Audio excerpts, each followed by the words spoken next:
নমস্কার বন্ধুরা, কিভাবে লাচা সেমাই রান্না করতে হয় দেখুন আপনারা। আমি দুধ নিয়েছি আধা কেজি, দুধের মধ্যে চিনি দিয়েছি আর দুধ ফুটবে, তারপর সেমাই দিয়ে দেব। 2 মিনিট পর ফিরে আসছি। 2 মিনিট পর ফিরে আসছি। আমার দুধ ফুটে গেছে। এখন চুলার জাল বন্ধ করে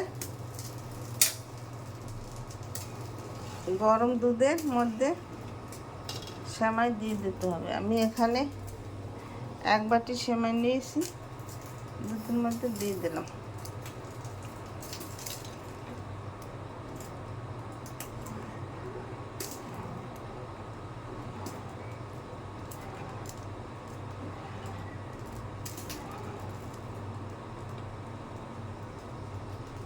এইভাবে লাচা সেমাই রান্না করে খেয়ে দেখবেন, খেতে অনেক সুস্বাদু লাগবে।